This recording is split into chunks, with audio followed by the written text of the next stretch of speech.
बातों को तेरी हम भुला ना सके, होके जुदा ना जुदा हो सके। बातों को तेरी हम भुला ना सके, होके जुदा ना जुदा हो सके।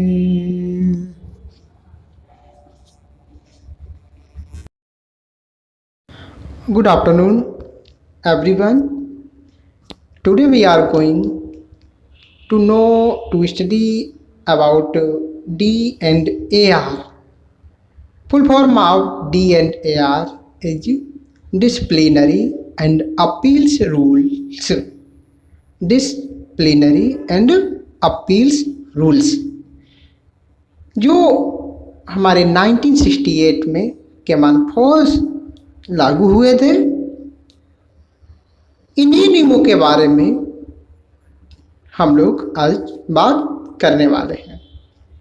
और जैसा कि आप लोग जान रहे हैं कि आज के समय में हम लोग कोरोना की जो कह सकते हैं बहुत ही विकट समस्या जो जिससे हम लोग गुजर रहे हैं, तो ऐसे में आप सभी लोग जहाँ तक हो घर से बहुत ही कम, जब ज़रूरत हो तभी निकलें और बार बार हाथों को सैनिटाइज करते रहें। दूसरा, हमें मास्क और 2 गज की दूरी का विशेष करके ध्यान रखना है। चलिए अब हम लोग अपना वीडियो स्टार्ट करते हैं। वीडियो स्टार्ट करने से पहले एक बात फिर से आप लोगों को ध्यान दिलाऊंगा कि आप लोग वीडियो को लाइक कर दें। बाद में आप लोग वीडियो की भावनाओं में या कुछ और चीज़ों में खो जाते हैं तो लाइक करना ही भूल जाते हैं, तो आप पहले लाइक कर दीजिए वीडियो को। और जो न्यू हमारे स्टूडेंट हैं या हमारे दोस्त हैं वो वीडियो को शेयर कर दिया करें, और शेयर तो सभी कर दिया करें, लेकिन जो नए हैं वो सब्सक्राइब कर लें हमारे चैनल को। तो अब हम लोग चलते हैं अपने वीडियो में आगे। बातें तो बहुत हैं लेकिन हमें अपनी स्टडी भी करनी है। देखिए, जो रूल हमारे हैं 1968 में आए, इनका जो ऑब्जेक्टिव है, उद्देश्य है, वो क्या है, तो we can read here. Number first है रेल कर्मचारियों के बीच अनुशासन बनाए रखना, टू मेंटेन डिसिप्लिन बिटवीन या अमंग एम्प्लॉइज। तो रेल कर्मचारी हैं उनके बीच में अनुशासन बनाए रखना, एक तो ये हमारा उद्देश्य है। दूसरा है दोषी कर्मचारियों को दंडित करना, और तीसरा है प्राकृतिक न्याय का सिद्धांत। दोषी कर्मचारियों को दंडित करना, कर्मचारियों के बीच अनुशासन बनाए रखना, प्राकृतिक न्याय का जो सिद्धांत है, ये इस नियम के D&AR के मुख्य उद्देश्य हैं। अब इन्हीं D&AR रूल्स के अकॉर्डिंग हमारे जो भी कर्मचारी हैं, तो वो कोई गलती करते हैं, कोई भी भूल चूक करते हैं, तो उनको उसका punishment major penalty, minor penalty के रूप में दिया जाता है। तो ये जो रूल्स हैं इनके बहुत काफ़ी ज़्यादा हैं, तो हम इनको पार्ट बाय पार्ट करके पढ़ते रहेंगे। मेजर पेनाल्टी हो चाहे माइनर पेनाल्टी हो, जांच अधिकारी जो होते हैं वो सब नियुक्ति अधिकारी, जांच अधिकारी सब क्या रहता है, इंक्वायरी ऑफिसर जो होता है, फिलहाल नियुक्ति अधिकारी तो नहीं, और इंक्वायरी ऑफिसर जो हमारी जैसे कोई भी कर्मचारी पर आरोप लगा है तो उसकी जांच के लिए कौन जांच करेगा, तो वो हमारा इंक्वायरी ऑफिसर रहता है। तो इस तरीके से काफ़ी ज़्यादा हमारा वीडियो बड़ा हो जाएगा अगर सब चीज़ों की हम बात करेंगे, तो हम थोड़ा थोड़ा करके सारी चीज़ें बाद में देख लेंगे, ठीक है। तो अब हम लोग पढ़ते हैं। ये उद्देश्य हमने पढ़ लिए। देखिए लिखा है वर्तमान नियम यहाँ से आप देख सकते हैं वर्तमान नियम 1 अक्टूबर यानी 1 अक्टूबर 1968 से लागू है। ठीक है, ये बात क्लियर हो गई। और ध्यान रखना, कभी कभी पूछ लिया जाता है तो डेट ध्यान रखें।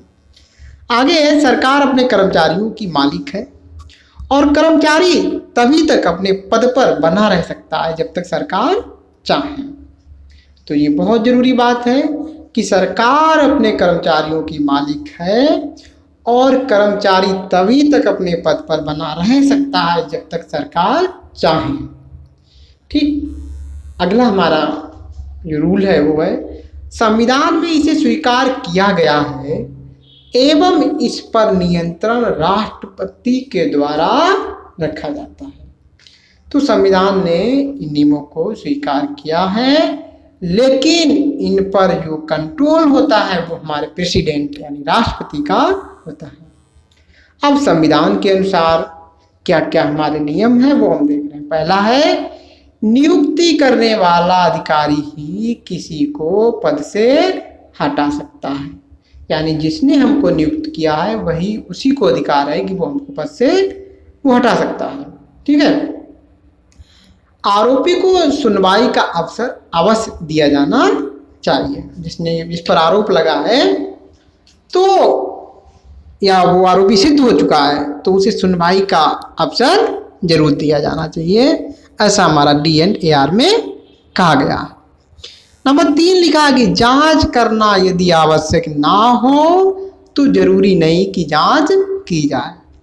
और कोई ऐसा अपराध हुआ है किसी कर्मचारी से जो बिल्कुल क्लियर है तो जरूरी नहीं कि उसकी जांच ही की जाए। ठीक है, अब लिखा है, यह नियम नेचुरल जस्टिस के सिद्धांत पर आधारित है। अब नेचुरल जस्टिस हमारा प्रिंसिपल क्या है, सिद्धांत क्या है, तो वो देखते हैं। ठीक है, नेचुरल जस्टिस जो प्रिंसिपल है हमारा वो क्या है तो देखते हैं, उसको हम पढ़ते हैं। कोई भी व्यक्ति अपने मामले में स्वयं न्याय नहीं कर सकता है। ठीक, आगे चलते हैं। किसी का पक्ष सुने बिना उसे अपराधी नहीं माना जाना चाहिए। किसी का पक्ष सुने बिना उसे अपराधी नहीं माना जाना चाहिए, यानी कि किसी ने अपराध किया और आपने एकदम ये नहीं कि आप उसको एकदम से अपराधी मान लो। अरे भाई, उससे पूछो तो सही, उसको जो भी बात कहना चाह रहा है तो वो आप जो है उससे सुनेंगे। ठीक, तो यही है, किसी का पक्ष सुने बिना उसे अपराधी नहीं माना जाना चाहिए। ठीक है, तो आप उससे बात करो, उससे पूछो। ठीक है, तीसरा हमारा है, सारे निर्णय सद्भावना से करना चाहिए। ठीक है, तो सारे जो हमारे डिसीजंस हैं वो हमको सद्भावना, सिंपैथी, जो भी मतलब है कोई भेदभाव करके नहीं। ठीक है, नंबर 4 है हमारा, सुनवाई बिल्कुल निष्पक्ष होनी चाहिए। ठीक है, कोई पक्षपात नहीं होना चाहिए, निष्पक्ष होनी चाहिए। और अगला हमारा है, बचाव के लिए सभी तर्क संगत अवसर दिए जाने चाहिए। और जिसने अपराध किया है उसे बचाव के लिए जितना भी मतलब अवसर दिया जा सके वो अवसर उसे देना चाहिए। हो सकता है कि उसने कोई अपराध ऐसा ना किया हो और हम डायरेक्टली उसकी कोई बात सुने बिना ही उसको जो है पेनाल्टी दे रहे हैं तो थोड़ा ठीक नहीं होगा। अगर उसने वास्तव में ऐसा कोई काम किया है कि उसको पेनाल्टी मिलनी चाहिए तब तो उसको मिलनी ही चाहिए, है ना। हाँ, तो ये हमारा रूल था। आगे चलते हैं। सारे आरोपों की जानकारी पहले ही दी जानी चाहिए। जितने भी आरोप किए थे उनकी जानकारी पहले से ही दे देनी चाहिए, जो भी हमारा कंसल्टिंग ऑफिसर है उसको। ठीक है, जो पेनाल्टी वगैरह लगाने का हकदार है उसको। आगे, निर्णय के कारणों की जानकारी आरोपी को दी जानी चाहिए। निर्णय के कारणों की जानकारी आरोपी को दी जानी चाहिए, यानी कि जो भी अधिकारी निर्णय ले रहा है तो उसके कारण क्या है उसकी भी जानकारी आरोपी को दी जानी चाहिए। ठीक, जो भी निर्णय लिए जा रहे हैं उसकी जानकारी आरोपी को दी जानी चाहिए। अगला है, न्याय केवल किया ही ना जाए बल्कि ये दिखाई दे कि न्याय किया जा रहा है। तो आप न्याय ऐसा करेंगे कि जो है वो बिल्कुल कर दिया, यही मतलब नहीं है, बल्कि दिखाई भी दे लोगों को कि उसके साथ न्याय हुआ है। ठीक है।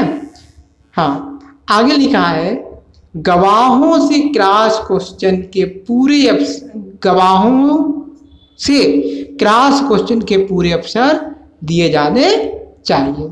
और जो गवाही दे रहे हैं तो उन गवाहों से क्रॉस क्वेश्चन के पूरे अवसर दिए जाने चाहिए, मतलब उनसे क्रॉस क्वेश्चन किए जाने चाहिए। पता नहीं कोई कैसे गवाही देने लग जाया करके, तो क्रॉस क्वेश्चन जब हम करेंगे तो वो खुद ही सब दूध का दूध पानी का पानी हो जाएगा। ठीक है। अब लिखा है अपराध के अनुरूप ही दंड दिया जाए, जैसा अपराध किया है उसी के अकॉर्डिंग उसको जो है अब पनिशमेंट मिलना चाहिए। ये नहीं कि अपराध थोड़ा सा किया और आपने बहुत बड़ा दंड दे दिया, या अपराध बहुत बड़ा किया थोड़ा सा ही दंड दे रहे हैं, तो वो भी ठीक नहीं है। जैसा अपराध है उसके अकॉर्डिंग पनिशमेंट भी होना चाहिए। अब लागू होना, यानी कि ये जो नियम है हमारे D&AR किस पर लागू होते हैं, किस पर हमारे लागू नहीं होते हैं, तो वो हम लोग देखेंगे।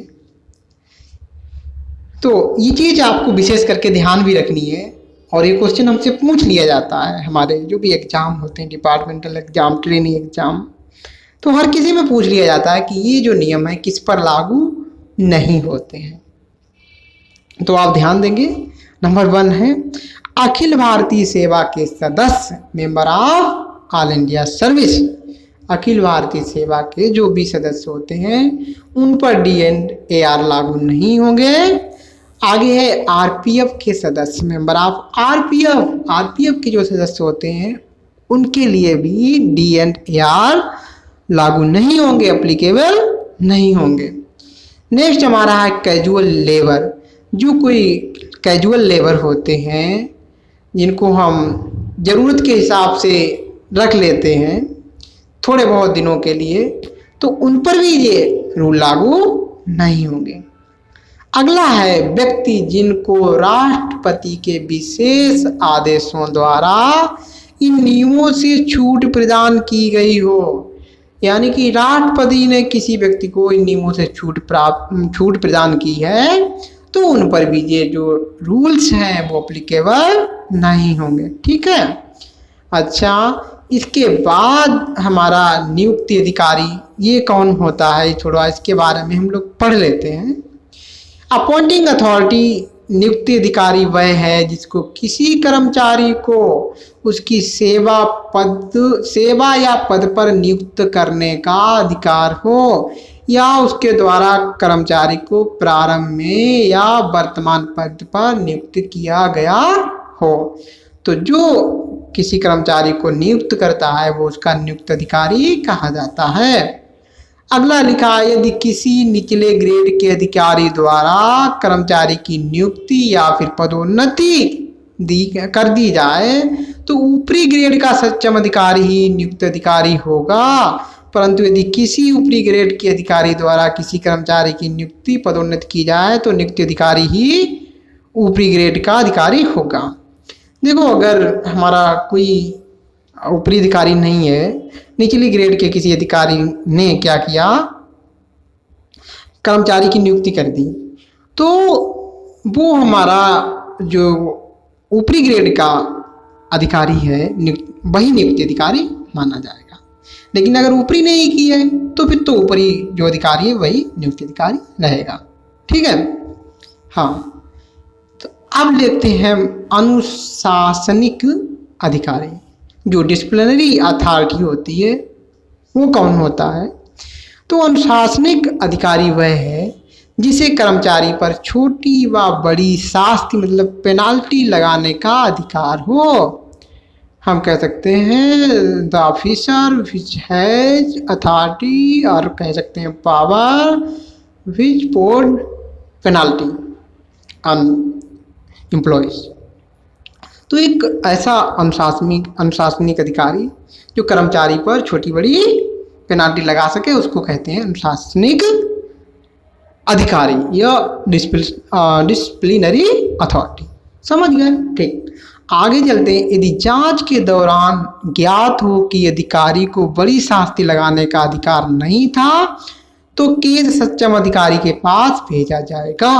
और किसी ऐसे अधिकारी ने पेनाल्टी लगा दी है, बड़ी पेनाल्टी लगा दी, मेजर पेनाल्टी लगा दी है जिसको अधिकार नहीं था, तो अब जो है ये केस जो अधिकारी सक्षम होगा उसके पास जाएगा। आगे है, बड़ी शास्ति लगाने के लिए नियुक्ति अधिकारी से कम अधिकार रखने वाला अधिकारी नहीं हो सकता है।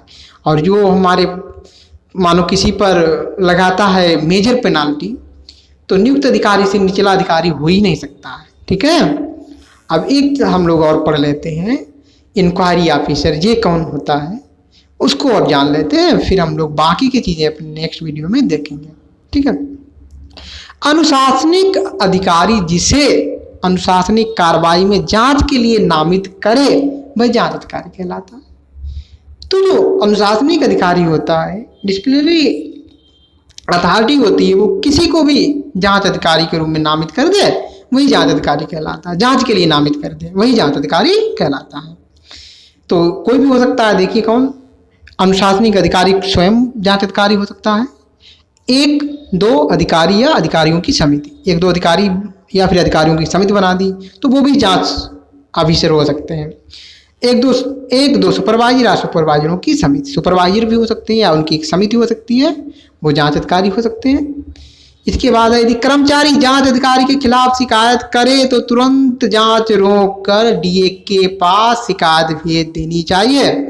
और कर्मचारी ने जांच अधिकारी के खिलाफ शिकायत कर दी तो अब जांच रोक दो और उसको क्या करो, डीए के पास शिकायत भेज देनी चाहिए। अब डीए जो भी करेगा वो होगा। इसके बाद जांच अधिकारी आरोपी कर्मचारी से सीनियर होना चाहिए। ठीक है, अच्छा, इसके बाद है बचाव सलाहकार, इसको और देख ले रहे हैं हम लोग, फिर हम लोग मेजर पेनाल्टी है उसको अगले वीडियो में देखेंगे और माइनर पेनाल्टी को भी अगले वीडियो में देख लेते हैं। बचाव सलाहकार ये क्या होता है, डिफेंस काउंसलर या फिर हमारा असिस्टेंट रेलवे एम्प्लॉई, ये कौन होता है, जांच के दौरान यदि कर्मचारी चाहें तो किसी दूसरे व्यक्ति की अपने बचाव में मदद ले सकता है, उसे बचाव सलाहकार या आरए कहते हैं। ठीक है, तो बचाव सलाहकार कौन है या आरए कौन है, कर्मचारी अगर किसी व्यक्ति को अपनी मदद के लिए किसी व्यक्ति की मदद लेना चाहता है तो वही व्यक्ति जो है बचाव सलाहकार कहलाता है। और ये कौन हो सकता है वो देखते हैं। संगठन का कोई सेवारत कर्मचारी, जो संगठन होते हैं ना उनका कोई सेवारत कर्मचारी, संगठन का कोई सेवा मुक्त कर्मचारी भी हो सकता है, और मान्यता प्राप्त यूनियन का पदाधिकारी जो लगातार 1 वर्ष से पदाधिकारी हो। और जो हमारे यूनियन चलते हैं रेलवे के, उनका कोई पदाधिकारी भी हो सकता है जो कम से कम 1 वर्ष से पदाधिकारी हो। ठीक है, तो ये हमने आज डी एंड ए आर के बारे में पढ़ा। अगली वीडियो में minor penalty, major penalty, minor penalty जो कि बहुत इम्पोर्टेंट होती हैं हमारी किसी भी एग्जाम के लिए, तो हम उनको कवर करेंगे। और वीडियो आपको अच्छा लगा हो तो फिर से आप लाइक कर दीजिए वीडियो को, जो नहीं किए हैं, बाकी जो कर चुके हैं वो तो ठीक है। और जो नए बच्चे हैं, जो नए स्टूडेंट हैं, जो नए दोस्त हैं, वो चैनल को भी सब्सक्राइब कर दें, अपने दोस्तों में शेयर जरूर कर दिया करें जिससे उनका भी कुछ भला हो सके, है ना। हाँ, सबको साथ में लेके चलो तो वही एक इंसानियत है। चलिए हम लोग मिलेंगे नेक्स्ट वीडियो में, तब तक आप खुश रहिए, घर पे रहिए और अपने को कोरोना से बिल्कुल बचा के रखिए। हम लोग मिलेंगे नेक्स्ट वीडियो में। Till then keep happy, bye bye.